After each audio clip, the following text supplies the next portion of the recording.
নমস্কার বন্ধুরা, thoughts of চন্দনের আরও একটি নতুন ভিডিওতে আপনাদের সকলকে স্বাগত জানাই। তো আজকে একটা জিনিস আপনাদেরকে দেখাবো। যারা আপনারা বিভিন্ন জায়গায় বেড়াতে যান, আমরা অনেক সময় ট্রেনের টিকিট পাই না, কিন্তু কিভাবে একটু মাথা খাটিয়ে আপনি আরও অন্যান্য বিভিন্নভাবে টিকিট কাটতে পারেন, সেইটা আজকে এই ভিডিওর মাধ্যমে আপনাদের দেখাবো।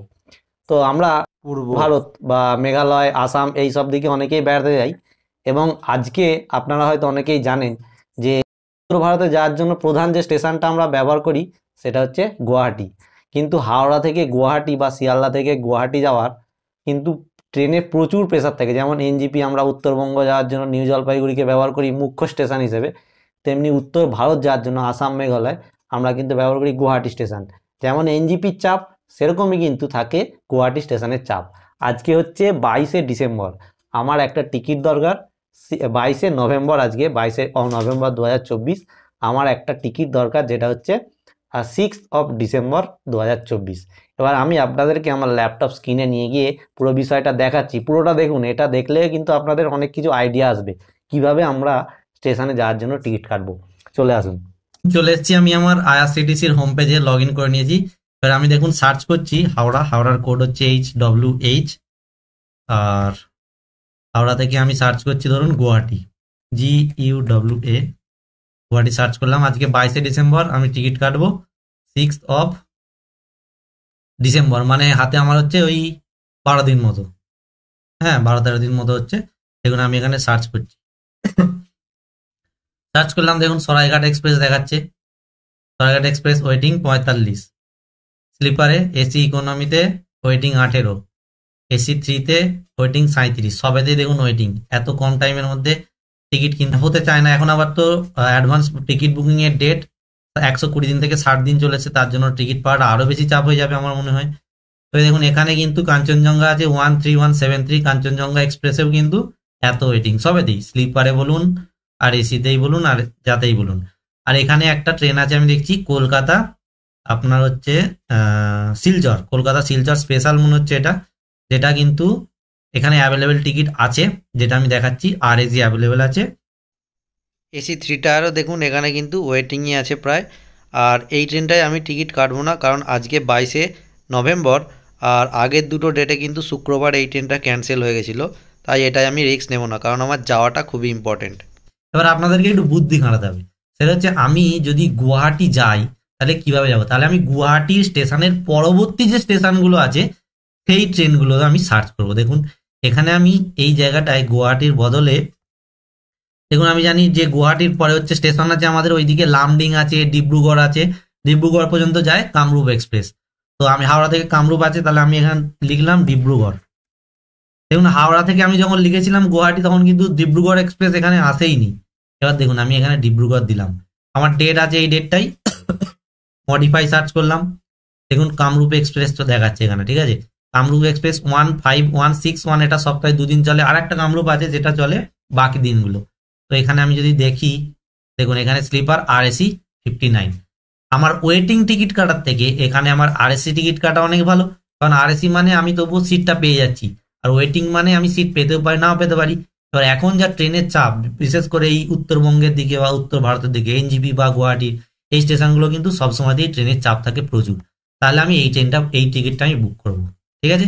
এখানে বুদ্ধি আপনাকে একটু খাটাতে হবে। আপনি যদি ধরুন যেতে চান, আমি সাপোজ ধরছি এনজিপি, তাহলে এনজিপি রুটে যে ট্রেনগুলো এনজিপি ফেলে রেখে আরো লং জার্নি যায় সেই ট্রেনগুলো দেখুন। এবার দেখুন এখানে আমি সার্চ করেছি ডিব্রুগড়। আচ্ছা, এবার আপনাদের এই কামরূপ এক্সপ্রেসের একটা ব্যাপার বলে দিই, যেটা হচ্ছে দেখুন এখানে টোটাল দুটো কামরূপ এক্সপ্রেস আছে, একটা হচ্ছে 15959 আর একটা হচ্ছে 15961। এই 15959টা কিন্তু গুয়াহাটি হয়ে যায়, এই দেখুন এখানে আমি যদি দেখাই গুয়াহাটি কিন্তু এর স্টপেজ আছে, আর কামাখ্যা গুয়াহাটি, এই দেখুন এখানে কিন্তু গুয়াহাটি স্টপেজ আছে। আর একটা যেটা আছে, যেটা কিন্তু সোমবার আর শুক্রবার চলে 15961, এটা কিন্তু গুয়াহাটি কোনো জংশন মানে স্টপেজ নেই।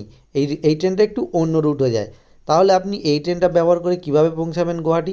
দেখুন গুয়াহাটির যাওয়ার জন্য আপনি এই যে রাঙ্গিয়া জংশন আছে 9 to 5 কিলোমিটার, হাওড়া থেকে যার ডিস্টেন্স 925 কিলোমিটার, এই স্টেশনটাকে কিন্তু আপনি ব্যবহার করতে পারেন। এই রাঙ্গিয়া জংশন থেকে প্রচুর ট্রেন কিন্তু আপনি গুয়াহাটি যাওয়ার জন্য পেয়ে যাবেন। মাত্র 50 কিলোমিটার রাস্তা, বেশি নয়। আপনি গুয়াহাটির কাছাকাছি একদম চলে গেলেন।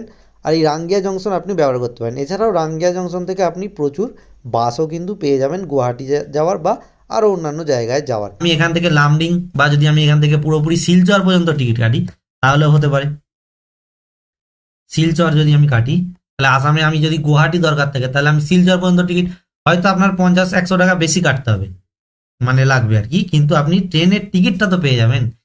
এইরকম কিছু বুদ্ধি আপনি যদি অ্যাপ্লাই করেন তাহলে কিন্তু আপনি খুব সহজেই বিভিন্ন রুটের ট্রেনগুলো পেয়ে যাবেন। এই দেখুন এখানে কলকাতা স্পেশাল শিলচরটাই দেখাচ্ছে। এবার ডেটটা চেঞ্জ করলে আমি হয়তো অন্য, এখানে 6 তারিখের বদলে আমি যদি 7 তারিখ করি তাহলে দেখুন এখানে কাঞ্চনজঙ্ঘা দেখাচ্ছে। এবার কলকাতা মানে শিয়ালদা থেকে আমি কাঞ্চনজঙ্ঘা যদি দেখি তাহলে দেখুন এখানে কিন্তু ওয়েটিং 38, RAC 73 আছে এবং বাকি সব ওয়েটিং। তো এই টিকিটগুলো মোটামুটি কনফার্ম হওয়ার প্রবাবিলিটি আছে। এইগুলো আপনি একবার দেখে নিতে পারেন, যেটা আপনার আমাদের ইক্সিগো অ্যাপটা আছে ওখানে কিন্তু অনেক সময় প্রবাবিলিটিটা দেখায়।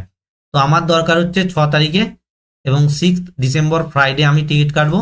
সেটা আমি যদি মডিফাই সার্চ এখান থেকে আমি পুরো চলে যাচ্ছি ডিব্রুগড় পর্যন্ত কাটবো একবারে। এই ট্রেনটা যে স্টপেজে দেয় সেই ট্রেনগুলো আমি স্টপেজগুলো দেখে নিলাম, দেখে আমি টিকিটটা এখানে বুক করতে চলে এলাম। ব্যাস এইটুকুই কাজ। তো এইভাবে আপনারা যখন কোথাও যাবেন তার পরবর্তী স্টেশনগুলো বা ওই রুটে আর কোন কোন ট্রেন চলে আপনার মেন স্টেশনটা না হয়েও, বা ধরুন আমি গুয়াহাটি যাবো তাহলে কামাখ্যা আমি যেতে পারি, কামাখ্যা পর্যন্ত আমি ট্রেন দেখছিলাম, সেটা ট্রেন আমি পাইনি। তো কামাখ্যা গুয়াহাটির খুব কাছাকাছি স্টেশন, তো ওখান থেকে আপনারা গুয়াহাটি যে কোনো ধরনের গাড়ি বা বাস পেয়ে যাবেন, সেরকম ভাবেও যেতে পারেন। কিন্তু আমি দেখেছি কামাখ্যা পর্যন্ত নেই, সুতরাং আমি এই টিকিটটাই ফাইনাল করব, হাওড়া টু ডিব্রুগড়। তো এরকম ভাবে আপনারা টিকিট কাটুন, বিভিন্ন একটুখানি মাথায় বুদ্ধি খাটিয়ে সার্চ মেরে এখানে গুগল থেকে আপনারা সার্চ করে নিতে পারেন যে নিয়ার স্টেশন বা ওই রুটে কোন কোন স্টেশন আর আছে, বড় বড় স্টেশন বা লং রুটে আপনি যদি টিকিটটা কাটেন তাহলে টিকিটটা পাওয়ার সম্ভাবনা কিন্তু অনেক গুণ বেশি। কারণ হাওড়া টু ডিব্রুগড় হচ্ছে কামরূপ এক্সপ্রেসের ফুল রুট, আমি ফুল রুটের টিকিটটা কেটে নিচ্ছি, তাহলে আমার টিকিটটা পেয়ে তো যাচ্ছি। আপনাদেরকে এবার টিকিট কাটার প্রসেসটা দেখাচ্ছি। দেখুন এই যে আমি চলে এসেছি, আমার কামরূপ এক্সপ্রেস সিলেক্ট হয়ে গেছে। এবার আমি এখানে আমার নাম দাম সব দেওয়া আছে। আপনারা যদি আরো কোনো প্যাসেঞ্জার অ্যাড করতে চান তাহলে এই যে নিচে অ্যাড প্যাসেঞ্জার বলে এখানে ম্যাক্সিমাম আপনি 6টা প্যাসেঞ্জারকে একবারে অ্যাড করতে পারেন, এইটা আপনাদের জানার দরকার। আচ্ছা এখানে আছে নো প্রেফারেন্স, আমি আমার ইচ্ছা মতো একটা প্রেফারেন্স দিচ্ছি। যারা সিনিয়র সিটিজেন আছেন তারা কিন্তু লোয়ার প্রেফারেন্স অনেকে পছন্দ করেন, লোয়ার প্রেফারেন্স দিতে পারেন। আর সিনিয়র সিটিজেন যদি থাকেন, একটা রেলের রুল আপনাদেরকে এখানে বলে দিই যে আপনি যদি 6টা টিকিট একসাথে কাটেন এবং আপনাদের মধ্যে একজন বা দুজন যদি সিনিয়র থাকেন তাহলে কিন্তু প্রেফারেন্সে কোনো কাজ করবে না। মানে আমি যদি দুজন, আমার 60 ইয়ারের যদি কেউ থাকে এবং ওই টিকিটের টোটাল যদি 6জন থাকে তাহলে কিন্তু রেলের কোনো প্রেফারেন্স কাজ করে না। যদি আপনি সিঙ্গেল টিকিট কাটেন একটা সিনিয়র সিটিজেনের, সেক্ষেত্রে কিন্তু আপনি লোয়ার টিকিট বা প্রেফারেন্স পাবেন, এটা রেলের রুল। আমি এখানে একটা দিয়ে দিচ্ছি সাইড আপার, এই সিটগুলো অনেকে নিতে যায় না, তো এখানে দিয়ে দিলাম। এই দেখুন এবার এখানে একটা অপশন দেখতে পাচ্ছেন কনসিডার অটো আপগ্রেডেশন, এটা সবসময় টিক করে রাখবেন। এটার মানে হচ্ছে বলে দিই যে আপনার টিকিটটা যে আরএসি আপনি কাটছেন, এবার যদি ধরুন ট্রেনটা ফাঁকা যাচ্ছে, ট্রেনের এসি কোচগুলো অনেক সময় টিকিট যদি ক্যান্সেল হয় তাহলে এই টিকিটটা তো আগাবে এবং এই টিকিটটা কনফার্মের দিকে যাবে। এবং অটো আপগ্রেডেশন করলে কিন্তু যদি এসিতে সিট ফাঁকা থাকে তাহলে অনেক সময় আরএসি টিকিট কিন্তু এসিতেও আপগ্রেড হয়ে যায়, অর্থাৎ আপনি আরএসি টিকিট বা স্লিপার ক্লাসের টিকিটেও কিন্তু এসিতে ভ্রমণ করতে পারেন। এটাও একটা খুব ভালো আইডিয়া। তো সবসময় এই preference consider auto upgradation on করে রাখবেন। আর এখানে আপনি যেভাবে পেমেন্ট করেন, আমি এখানে চুজ করে নিচ্ছি Bhim UPI, Bhim UPI select করলাম, এখানে কন্টিনিউ করলাম। আচ্ছা কন্টিনিউ করার পর আমার এখানে দেখুন দেখাচ্ছে আরএসি 61 এবং আরএসি 59, এই দেখুন এখানে দেখাচ্ছে আরএসি। আমি এখানে টিকিটটা কেটে নেবো। এবার আমি চলে যাচ্ছি, এখানে আমি ইউপিআই এখানে আমাকে দিতে হবে, এই কোডটা দিতে হবে, ইউ যে কোডটা এসছে ইউ এবং এফ, এই কোডটা আমি দিয়ে দিলাম। এবার আমি এখান থেকে কন্টিনিউ করলাম, বাকি সব হয়ে গেছে, চলে এলো আমার এখানে। এই দেখুন এবার এখানে আমি পে অ্যান্ড বুক করছি। এই দেখুন এখানে 3টে অপশন আছে, IRCTC iPay, credit card, debit card, multiple payment service. তো আপনারা যারা ডেবিট কার্ড বা ক্রেডিট কার্ড দিয়ে করবেন তারা এই প্রথমের অপশনটা সিলেক্ট করবেন এবং আইআরসিটিসি আইপে, যাদের আইআরসিটিসি আগে থেকে টাকা অ্যাড করে রাখতে পারেন আইআরসিটিসির ওয়ালেটে, এখান থেকেও পেমেন্ট করতে পারেন। মাল্টিপল পেমেন্ট আছে এখান থেকে, পেটিএম আছে, পেইউ আছে, ফোনপে আছে। তো আমি চলে যাবো এখানে ভীম ইউপিআই, ঠিক আছে। তো ভীম ইউপিআই এখান থেকে আমি চলে এলাম ইউজিং পেটিএম অথবা ইউজিং অ্যামাজন পে, তো যে কোনো আমি একটা সিলেক্ট করছি এবং পে অ্যান্ড বুক করলাম। এবার এখানে আমার বারকোড জেনারেট হয়ে গেল 597 টাকা 25 পয়সা।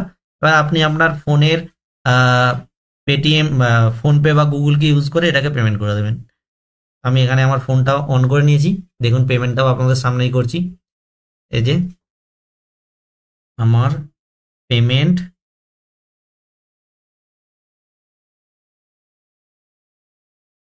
আমি করে দিয়েছি, প্রসেসিং হয়ে গেছে, সঙ্গে সঙ্গে চলে এলো আমার।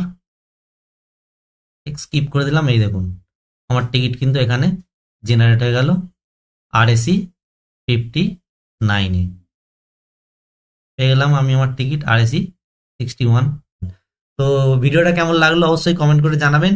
যদি ভালো লাগে তাহলে অবশ্যই একটা লাইক করবেন, আর আপনি যদি এরকম বুদ্ধি খাটিয়ে থাকেন তাহলেও কমেন্ট করে জানাতে পারেন। ধন্যবাদ।